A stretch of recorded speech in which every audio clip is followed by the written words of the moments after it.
There's more going on at Skinwalker Ranch than some people would like to let on. And Shawn Ryan, who's recently became a Christian, recently found faith in Jesus, has jumped right into what can be described as the cosmic battle, the battle for truth in a world of deception. And there's some clues here to this interview that he did with Brandon Fugal that we're going to draw out so that we can kind of uncover what might really be going on at Skinwalker Ranch. So glad you're with me. Let's get into it. So Brandon Fugal, the owner of Skinwalker Ranch, which is a hotbed for UFO and paranormal activity supposedly, is talking about his childhood here, and this is going to give us some clues as to what's the mindset behind this property and what they might be doing there. At 19, after spending about 15 months in commercial real estate, I elected to go on a mission for my church, for the Church of Jesus Christ of Latter-day Saints, and served for 2 years in Hawaii. But I kept my license active when I entered the mission field, and a lot of the transactions that I had teed up that were in process or progress before my mission, thankfully came to fruition when I was but a greenie, a young missionary at age 19.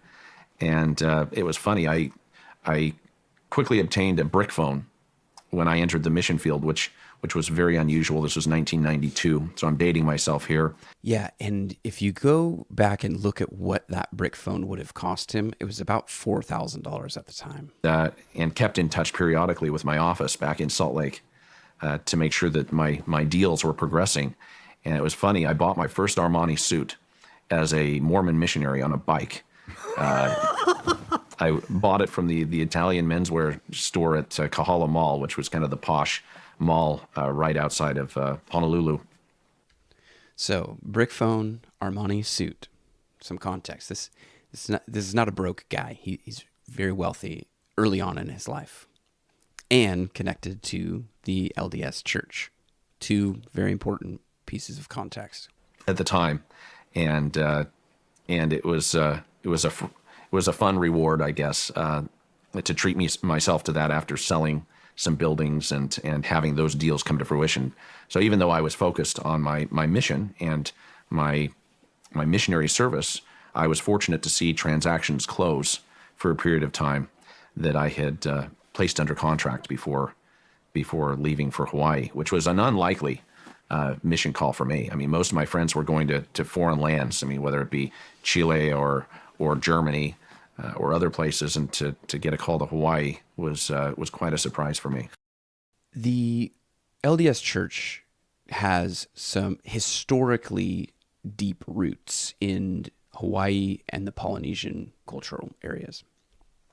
So he makes it sound like it's an unlikely, this is a happenstance. No, the LDS Church is very connected within the Hawaiian Islands and throughout Polynesia.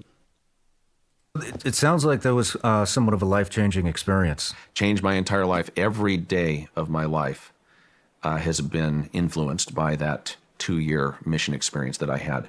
The relationships forged, the lessons learned during that period of time. I mean, that's such a formative time in anyone's life, in any young person's life. You think of what happens between ages 18 or 19 and 21, and that's a period of time where you're making decisions as to who you are and how you view the world and what kind of person you're going to be. Yeah, and so this is where my interest in this episode was piqued. I was called as a missionary to Hawaii when I was 19, and so the coincidences, the similarities just got me to pay closer attention to this interview. I also interacted with a lot of Mormon missionaries during my own time as a Christian missionary.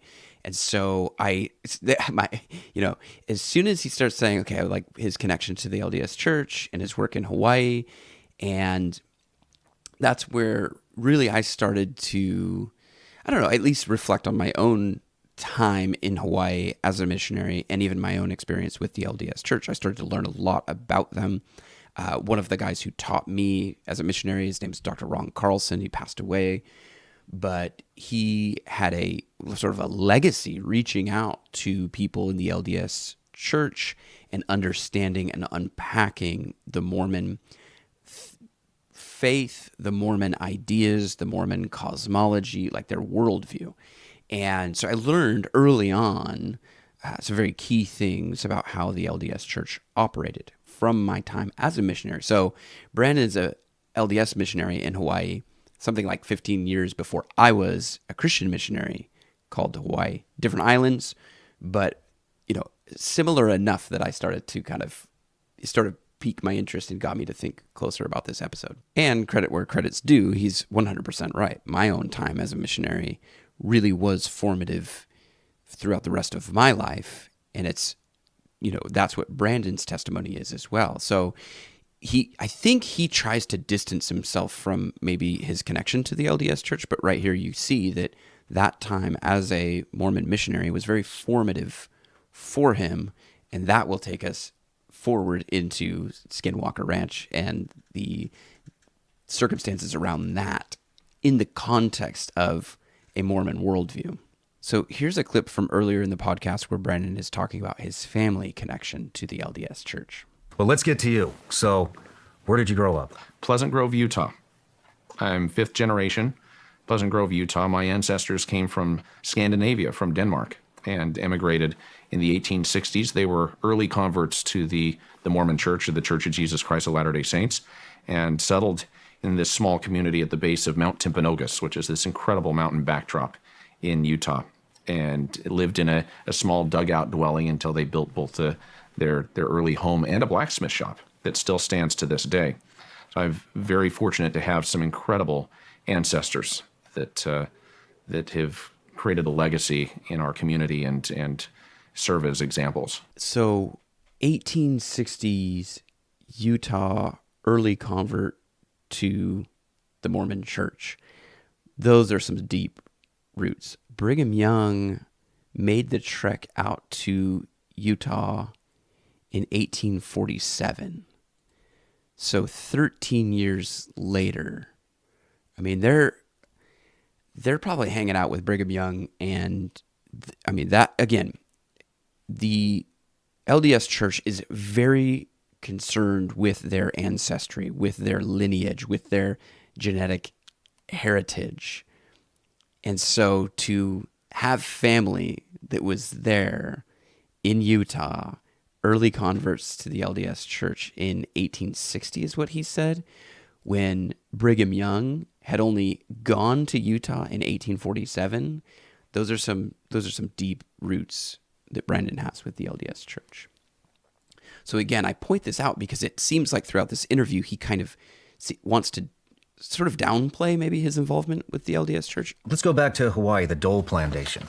What is going on with the Dole Plantation? Well, Dole is in Dole fruit? Yeah, so Dole Foods, who started farming the property in Hawaii back in the mid-1800s, has moved a lot of their farming operations to third world countries, and as a result has been willing to sell their key pieces of property in Hawaii. And I, fortunately, not only being familiar with that area, as having lived there for several years and served there as a missionary, saw an opportunity to acquire the property, bring in partners to complete a master plan, and to preserve the cultural and the agricultural focus and history of that area. What do you envision? Well, right now we're focusing on the agricultural mission and returning private ownership to the local community. And as such, we've been selling 5 to 20 acre lots for these farmers to be able to create a sustainable experience. And that's amazing. To reclaim the land. And it has been a lot of fun. All of this property, for the most part, is ocean view. So it looks out over the entire North Shore, and is just an incredible piece of property and a fun project to work on in tandem with Skinwalker Ranch and also leading the largest office developments in the Intermountain West. The American dream is alive and well. Yeah. Just look at me. I'm the son of a ditch digger. Yeah, preserving the cultural, agricultural history of that area. Mormons are very interested in the end. I mean, the end times. That this is a cosmic battle. That's part of their worldview. I mean, it's very. It's also part of sort of biblical Christian worldview. They are very prepared people. They do a lot of like food storage, and so that agricultural piece is really interesting to me, that they've got all this agricultural land now, talking about part of a master plan. Again, I'm just trying to connect the dots with what I know about the LDS Church. I think that this is part of their plan to survive the end times. I mean, they want this property. They want to be able to grow food.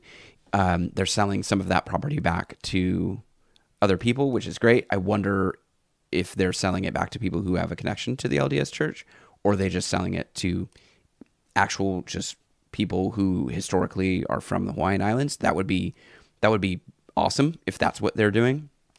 I wonder if they're still kind of keeping it in-house. I don't know. That's going to be some hard research to do. Again, it just sounds like, oh, we came from nothing. But look at this.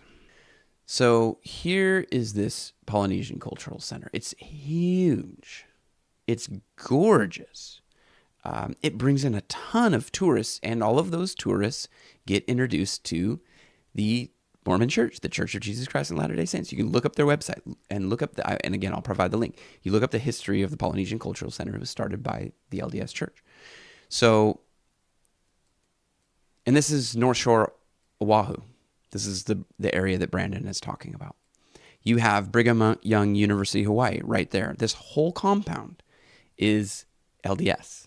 You have, this temple is, I think, one of the biggest ones. They have a huge one in the Philippines. Obviously, Salt Lake City has a huge one, but this one on Oahu is also just amazing, amazing stuff. I mean, in the sense of like, these people have a lot of money. Like, make no mistake about that. These people have a lot of money. There's no like, yeah, we were just immigrants and I'm the son of a ditch digger. And maybe his dad did dig ditches. But the LDS Church, like, again, they take care of their people. If you've got roots there, I mean, imagine how much this would have cost, this whole area now. And I think the acreage that he was talking about was like 1,200 acres. The point being that this whole area, this North Shore, Oahu, is a LDS center. Like, this is a stronghold, if you will. This is heavily LDS. So just bear in mind, this is in a part of a bigger plan. You've got the Hawaii piece, which is, end times preparedness, agriculture, and all of that. And then you've got Skinwalker Ranch, which is investigating, which is really carrying on some of the tradition that came from Joseph Smith. Joseph Smith, basically visited by aliens, we'll get into that in a second. He gets these artifacts, these tablets, and they're looking at the possibility of like anti-gravity and creating portals and stuff like that, because that is how they received their sort of second testament of Jesus Christ, I think is what they call it, their new prophetic insight into the story of Jesus Christ. They also believe that there's a lost tribe of Israel in North America, and so they have a vested interest in substantiating some of these claims. Skinwalker Ranch is just one piece of it. And to be in a position where I was focused on Jesus Christ and teaching people the gospel of Jesus Christ, and even just performing service, just helping people. I mean, at the time, the islands were hit by Hurricane Iniki. There was a huge hurricane that came in and destroyed a lot of the communities. And that was a heck of a way to start my mission. We had power lines down, entire living spaces that were flooded as a result, a lot of destruction. And for a period of weeks, we didn't really teach anyone about Jesus Christ. All we cared about was helping people clean up the disaster and the mess. And that service experience was really important. It was, I think, Christianity at its best, to see neighbors coming together, to see communities working together in the face of destruction. in the face of this natural disaster that had taken place, and to be able to work to help people dig out of that, with no thought of compensation.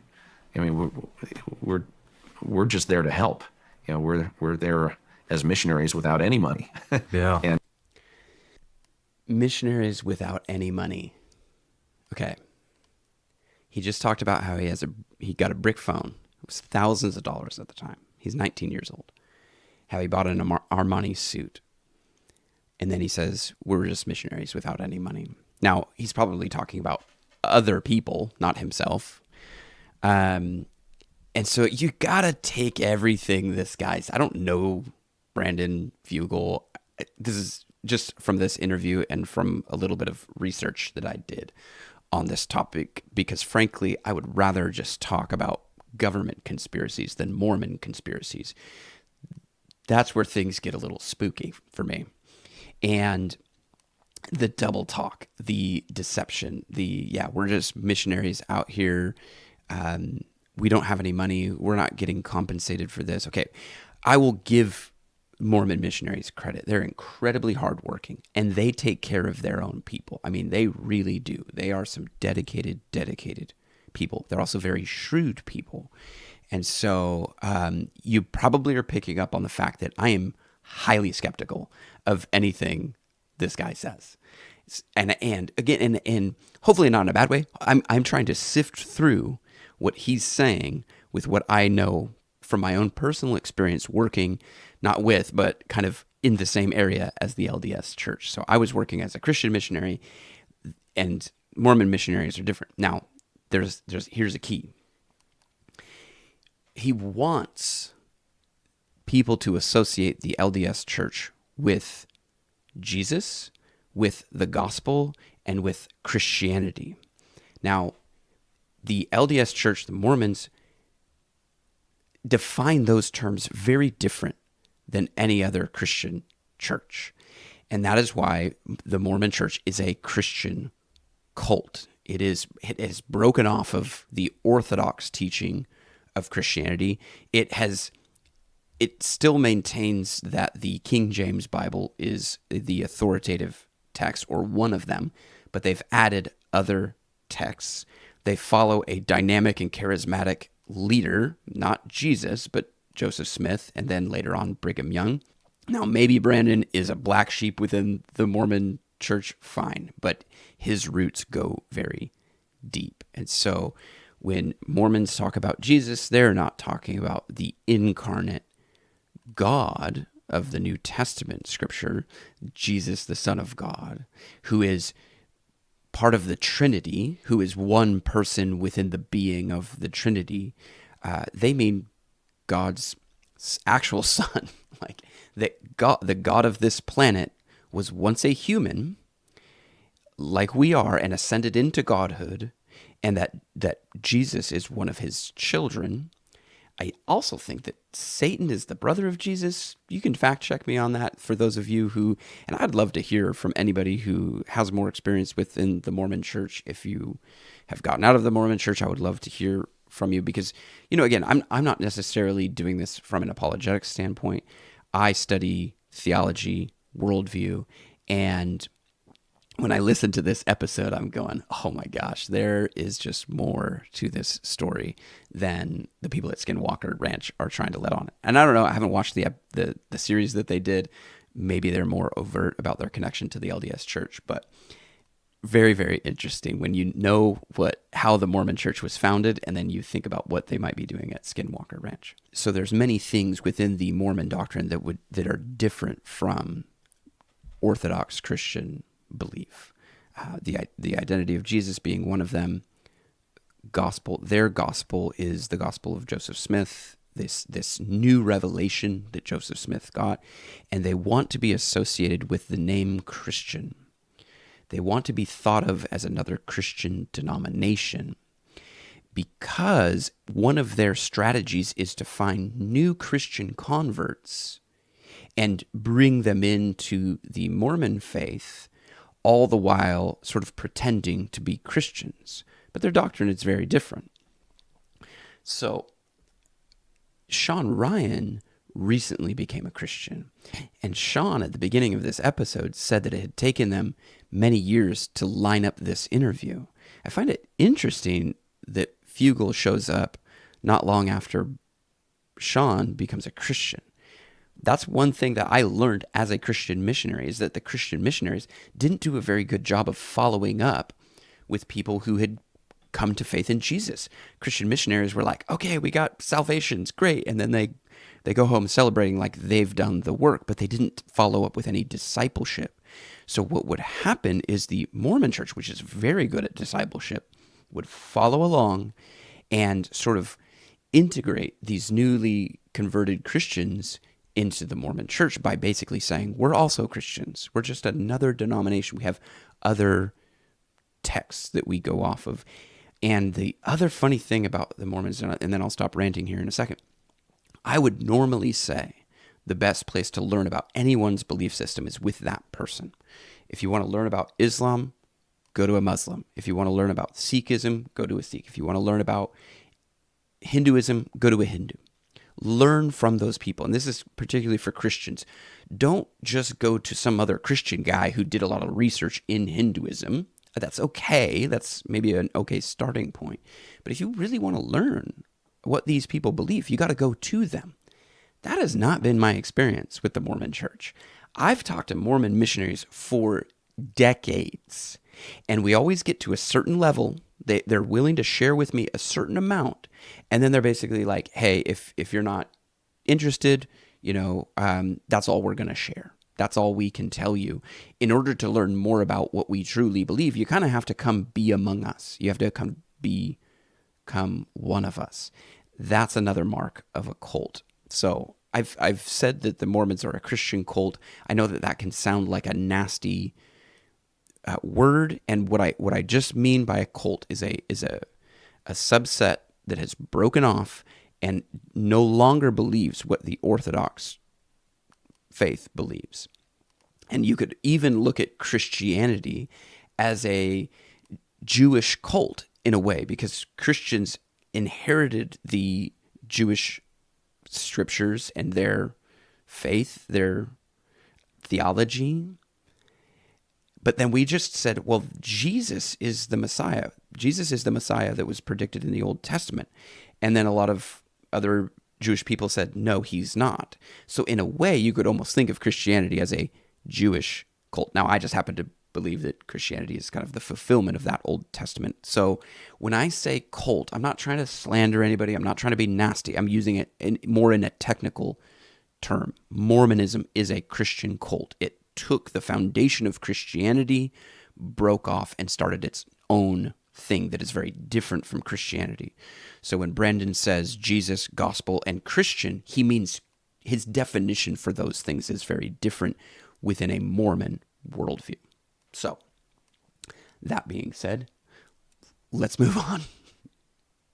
And not looking for any compensation and just wanting to roll our sleeves up and help. And that was an important experience for me. The whole experience with Hurricane Iniki at the beginning of my mission really set the right tone for the rest of my experience. And I had a companion at the time. He was my senior companion and my trainer.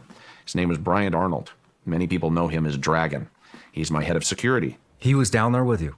So the relationship built with Brian Arnold, otherwise known as Dragon, at Skinwalker Ranch, as my head of security, has been a relationship I've had since my mission. He was my senior companion. That's incredible. And we've been dear friends ever since. A senior companion for Mormon missionaries is someone who has progressed further in the Mormon church. And I'm sorry, I do hesitate calling it a church or a faith or a religion. It's a system. It's a worldview system. I don't know how much they truly believe what they're preaching, at least at that basic level. I think there's a top tier level that you can get into where they really sort of unpack what they truly believe. So what they do is they pair new Mormon missionaries up with older Mormon missionaries. And for discipleship, I mean, that's not a bad model. I mean, again, they're very good at training and equipping. But the other thing that they do is they make sure that new missionary doesn't get into any trouble. That's why they're there. They're there for accountability. They're saying, okay, don't start asking these questions that might lead you down, and lead you off the path of the LDS church. So in order to do that, they pair you up with someone who's kind of been faithful for more years to ensure that these new Mormon missionaries, as they go out, as they talk to other people who have other ideas, and those other people start sharing those ideas, these new young Mormon missionaries don't start to think too closely, think too critically about their own worldview or their own faith. That's my experience. That's how they have operated with me. I think this stuff's fascinating because in today's world, you just hear victimization. It's I can't make it because of this, and I can't do it because of this, and these people are getting in my way, and this group's keeping me down, and so to have somebody like you in here who came from nothing and built everything you have. There was no hard college work. fund. There was no college fund. It was either we had to go work construction or have a scholarship, have grades that would allow us to have a scholarship. I was fortunate to have a leadership scholarship to what is now Utah Valley University, which is the largest institution in the state. But nothing was just handed to me. I mean, those things had to be earned. So Utah Valley University is, and I've got links that I will share in the description for anybody that wants to kind of dig deeper into this. Utah Valley University is also very connected with the LDS Church. So it's no Brigham Young University, but and again, I'll leave the link to this article. Utah Valley University is a key institution of learning for the church members. This is from the LDS website. Close to 80% of the students identify as Latter-day Saints. Meanwhile, the church's largest institute of religion is located next to Utah Valley University's Orem campus, serving thousands of members. It's a welcome place for Latter-day Saints, students looking to grow both in their faith and their learning. At the same time, UVU students study alongside fellow students and faculty from almost all religions and nationalities. So very connected to the LDS Church as well. I think Brigham Young University is kind of on everybody's radar. So if you learn about a Mormon, it's like, oh, they didn't go to BYU, they're probably not that connected. Yeah, Utah Valley University seems like a BYU light, maybe. All right, so let's get into Skinwalker Ranch. Likely a natural prosaic explanation. But through that experience, I developed relationships with a team of science advisors that, unbeknownst to me, were simultaneously advising an elusive billionaire out of Las Vegas named Robert Bigelow, of Bigelow Aerospace, who is a real estate developer and entrepreneur was a kindred spirit of sorts. And so following the closure of that research project back in 2013, I was surprised to receive a call from the two senior science advisors that had been on our board with the question, asking if I would be interested in having a discussion and a meeting with Mr. Bigelow regarding a ranch in northeastern Utah known as Skinwalker Ranch.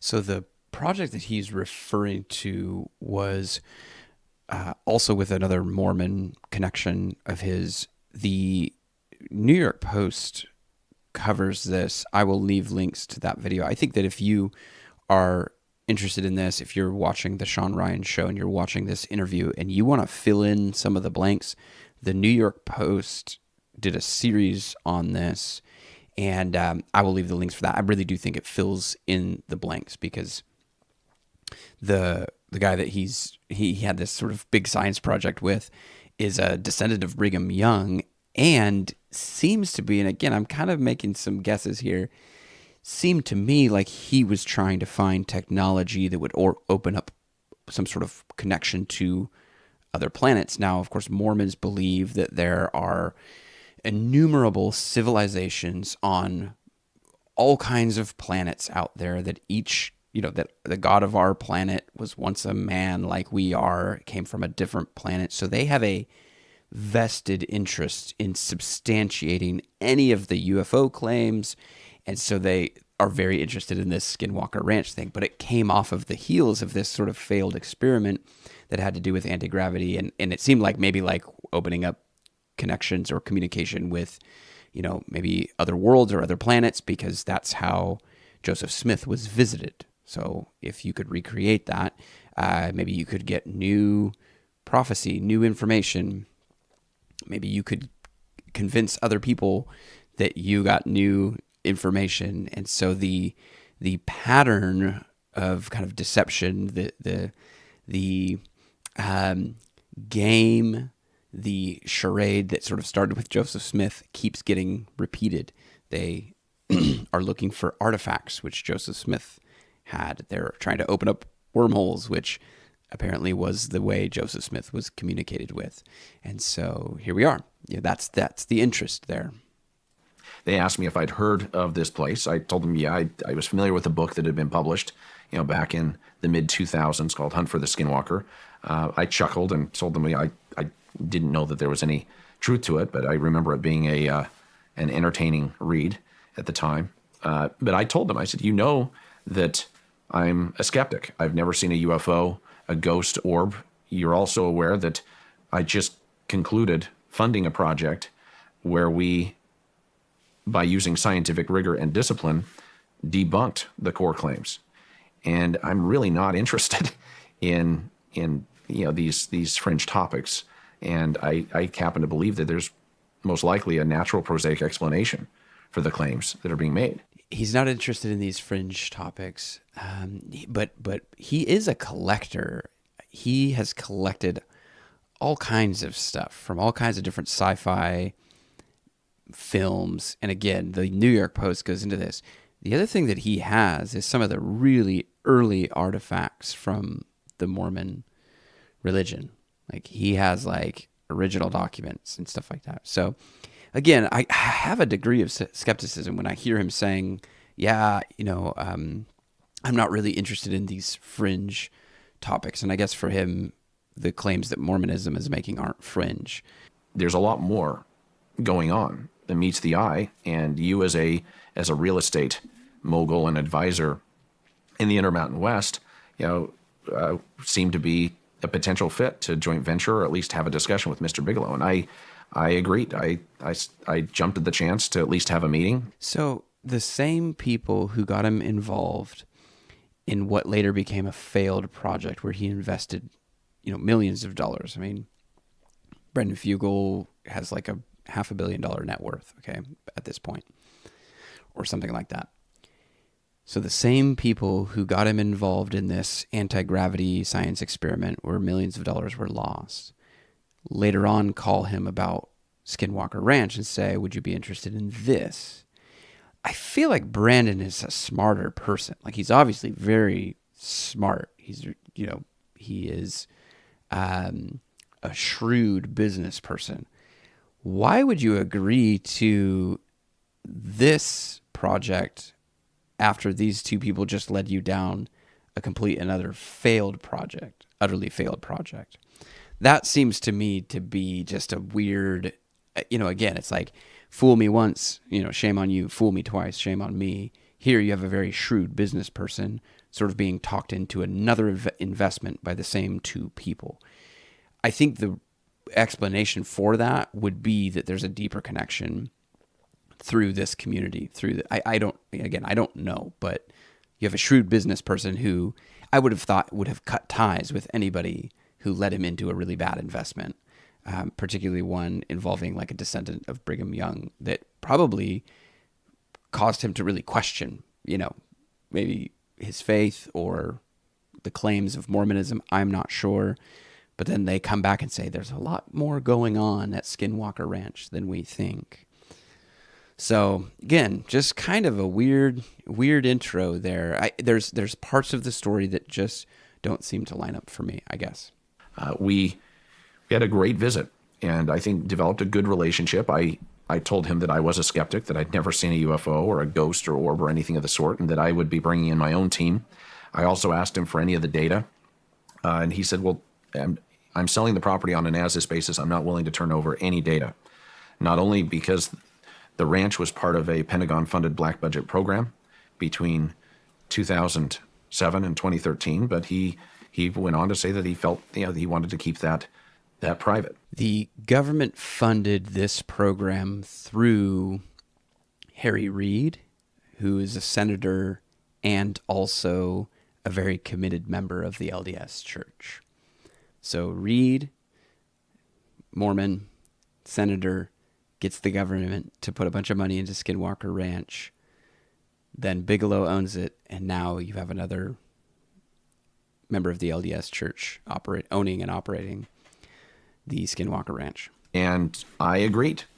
At the end of the day, I felt that starting with a clean slate would help me establish a baseline, and most likely help me even better establish that there was a natural explanation for the reports. You wanted a clean slate. You didn't want the previous data or research? No, I didn't push. I asked respectfully, and I respected his response and his request. Did he?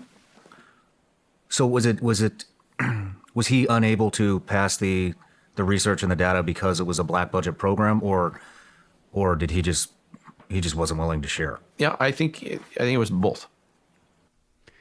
Or Harry Reid already had the information and already got the information that he needed. All right, we're going to look at another section here and then ask the hard question. There's so many aspects of this ranch that I want to cover. It's hard to organize it all into one thing. So I'm just going to stick with the digging. But you guys are finding some type of a metal substance within the mesa. Right. You've seen UAPs fly above the mesa, hover above the mesa, fly into the mesa, fly out of the mesa. Are you going to excavate that site? We're working on that. The mesa is a very unstable environment. The rocks, very unstable. Those boulders at the base that you see came from the top. Okay. Every time that we dig, that we conduct any type of excavation or exploratory activity and disturb the earth, it's very dangerous. We see material come down. It's a dangerous environment. We also don't want to damage the very technology or artifact or whatever may be buried in the mesa that is unnatural, that may be connected to the strange activity. Yeah, there you go. They want to dig in that mesa. They want to find artifacts. They want to substantiate the claims made by the Mormon Church, whether it be artifacts, connected to Joseph Smith, whether they want to unleash a new set of prophecies and new tablets, whether they want to just substantiate their cosmology, which includes all these different planets and all these different civilizations. They are really interested in all the UFO activity going on and all the stuff in the news going on with UFOs, because it fits right in with their idea about multiple planets. And for me, as a Christian, I don't need there to be aliens. I'm open to the idea. It doesn't really change things for me like it does the Mormon Church. They're built on this idea of other planets and other civilizations. So they really need there to be these other entities, whereas it fits well within a biblical cosmology to have other spirits and things like that. But we don't need there to be aliens like the Mormon Church does. So long story short, they definitely want to dig in there, and they either want to discover something or make it look like they discovered something. Let's just say that. The metallic substance that was recovered through the biopsy, through the drilling exercises that was analyzed by the University of Utah and shown to be not naturally occurring, and according to Dr. Taylor and others, to be matching the composition of the same material that would cover the space shuttle, that would shield a craft at entry from extreme heat. That type of material that has been extracted from the mesa is real. It accompanies something else. I mean, I believe that it's just the tip of the iceberg of what may lie beneath, and we don't want to damage the very thing that may hold the key to getting the answers. So we're having to conduct a very careful biopsy and probing effort in the mesa due to both the health and safety concerns of the instability of the environment coming down on us literally in the middle of it, and also the fact that we don't want to damage the very object or the material that may lie within.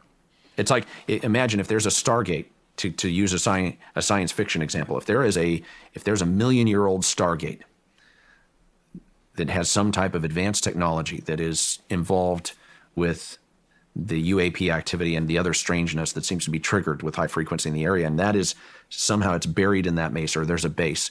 We don't want to damage, we don't want to blow up the very technology or the very device that may hold the key to understanding the nature of what we're dealing with. Okay.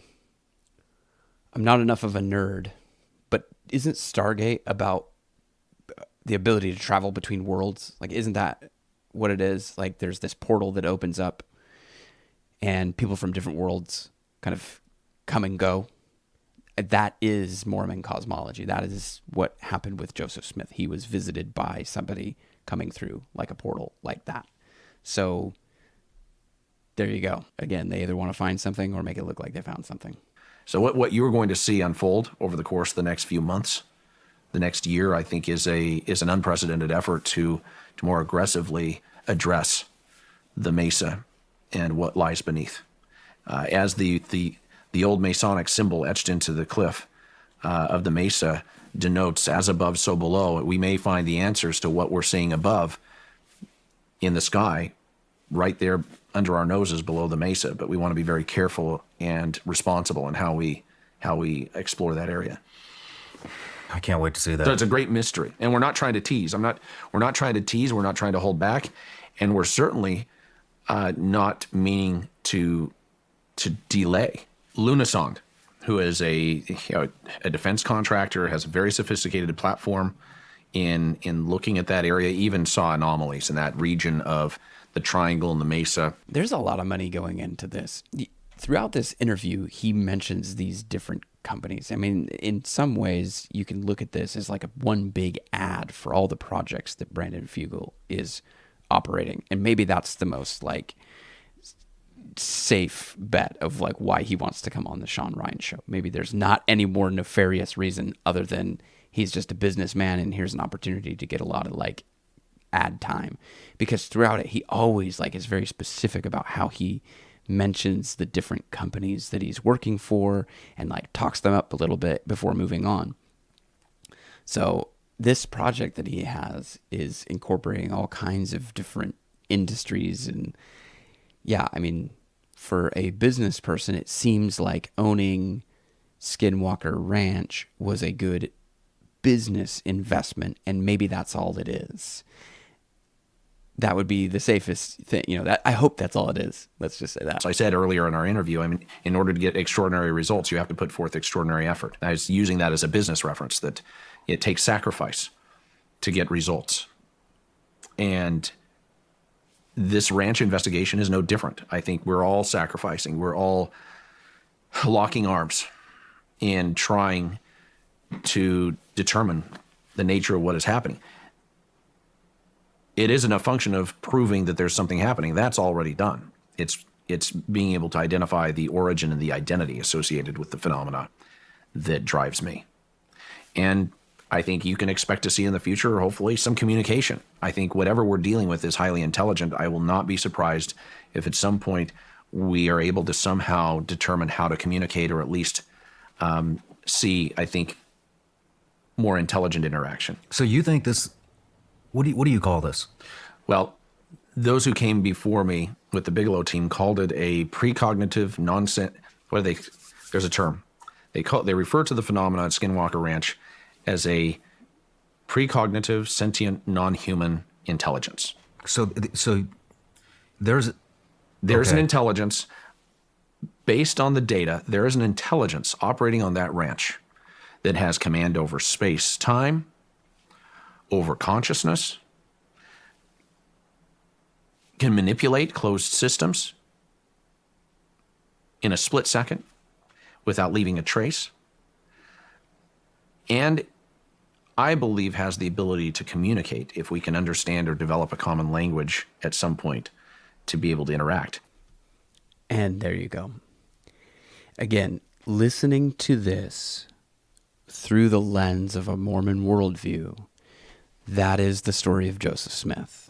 The most honest take on this is You just have a shrewd businessman making shrewd business investments. Obviously, he's got a popular show, making money off of that, interest in, whatever tourism that might be there. That's okay, fine. Now, the other and more sinister side of this is that eventually they would release further communication from whatever entity they come into contact with. And that's just a modern retelling of what happened to Joseph Smith. They're just telling the whole story over again. Joseph Smith was visited by beings of light that gave him a new prophecy about how we should live. And if you want to keep that going, you just, hey, that we found these, intelligent, sentient, beings, and they have communicated to us. Boom, here's the new prophecy. And here's what you should follow. So that's where, again, I would be almost more comfortable talking about government conspiracies than Mormon conspiracies, because it can get into some spooky territory. But of course, we have been warned in Scripture about this very thing, right? It is no wonder, for even Satan disguises himself as an angel of light. Therefore, it's not surprising that his servants also disguise themselves as servants of righteousness, whose end will be according to their deeds. So these people of light that visited Joseph Smith, these beings, again, I'm hoping that it's just a shrewd businessman making shrewd business dealings, because the alternative and more sinister version of this is it's part of the cosmic battle of deception going on, that there's always been a battle for truth in a world of deception. Well, this is one of the most fascinating interviews I've ever done. And I got one last question. Bring it on. Do you ever see yourself selling Skinwalker Ranch? Never. Never. Be passed down to generations? Or put in trust. I have no interest in selling the property. I have no interest in monetizing it. Again, sorry. I have no interest in monetizing it. You have monetized it. You have a whole TV series about Skinwalker Ranch. Now, of course, this guy has $500 million. He's not interested in money anymore. He's interested in influence. He's interested in power. That's what he's interested in. Influence and power. When you have $500 million, you don't need money anymore. My only interest is in getting answers. And I hope to continue to demonstrate that I am a worthy steward, that I am worthy of that knowledge, that my team is worthy of insights that will hopefully be realized. Well, I want to say one other thing too, and I just, on top of everything that you're doing, and it is amazing, and I think a lot's going to come out of it, and I can't wait to see the future, what the future holds for you and Skinwalker Ranch. But I really want to commend you. When I found out that you are not monetizing, and every bit of profit that would have been coming to you is going to charity, and it's assigned to other causes and to strengthen the effort. That's nobody does that. That's amazing. Well, I think intention is important. Having pure, sincere intention. That's a Joseph Smith thing. Isn't that part of his story? Somebody help me out here. The story was that Joseph Smith was sort of had this very honest search, and it was his honesty that made it so that he was able to receive the communication that he received. There's even a Bible passage that they talk about, and so that's part of the Joseph Smith story, that he had this honest pursuit for wisdom. It's this passage in James 1:5. But if any one of you lacks wisdom, let him ask God, who gives all generously without reproach, it will be given him. But he must ask in faith without any doubting, or the one who doubts is like the surface of a sea being tossed here and there. So this sincere intention for a man ought not to be expected that he will receive anything from the Lord, being a double-minded man, unstable in his ways. But the brother of humble circumstances is to the glory on high position. So this honest search. That is, again, it's pointing back to this whole Joseph Smith. And again, giving the guy credit, that's the world he grew up in, so that's just his language. Maybe he's just slipping into that, and maybe I'm making too much out of the LDS connection. You be the judge at this point. If you've watched this far, you can help me make this judgment call. Is it just, is there more going on at Skinwalker Ranch than we're led to believe? That's all part of a master plan that involves the LDS Church. They've got this huge site in Hawaii where they can grow all the food, maybe not all the food, but it's part of that plan of growing food and the agricultural presence that they have there. It's around a huge center of, learning and training that they do. And then you have Skinwalker that's really trying to investigate the claims that could substantiate the Book of Mormon. Again, maybe it's just that Brandon was raised in that and that's his language, but what he just said is very similar to the story that we are told about Joseph Smith, that this person with honest intentions was praying and wanted wisdom from God, and God gave him this new revelation. So I would be very interested to see what they come up with out of this Skinwalker Ranch. In the same way that I wasn't trying to employ any calculus or had any weird, agenda other than just doing cool stuff. I hope that the years ahead for me and for all of those around me are exciting, are insight rendering. I'd like to invite you to the ranch. Shawn Ryan, you are a seeker of truth. You have a very unique megaphone. In the spirit of transparency and collaborating with like-minded individuals with integrity, I welcome you to the ranch and would love to bring you out for a full briefing. You can be the judge in meeting with the team, looking at the data, and you may have some insights. It's not that you don't have experience, battlefield experience.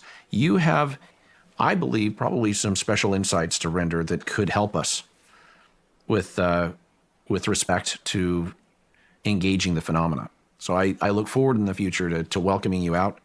I mean that sincerely. You have my commitment if you're interested. It would be my honor. Yeah, and there you go. I think that, again, maybe there's nothing to see here. Maybe it's just there's a shrewd businessman making shrewd business deals, and he sees an opportunity to kind of talk up a lot of the projects that he's doing and a lot of the companies that he's working with, kind of like a big commercial. Or you have somebody who is a Mormon missionary and has always been a Mormon missionary. He said that those years were very transformative for him. And here he is. He goes on Shawn's podcast. It's a very well-known podcast. And with at least this goal in mind, obviously he's talking about, and he's probably doing both, but to link in people's minds that the Church of Jesus Christ and Latter-day Saints is just another denomination of a Christian church, that they've got the gospel, they believe in Jesus Christ, and that they're just Christians like the other Christians. But when you dig deeper, you know that is a cult. It is a Christian cult. And the true church that has existed for thousands of years has always attracted cults. They've always tried to come on the coattails of the church. The church is like the true Christian church is not a bunch of people who are wildly successful. I mean, it's a bunch of fishermen and shepherds, and most of the early church in particular was killed, and they tried to stamp it out, but it proved to be indestructible. And so here you have these cults that just want to co-opt people. So the invitation to Shawn there, I would say, like, Shawn, if you're listening, don't go to Skinwalker alone, man. Like, go with people. I mean, I would say go for sure.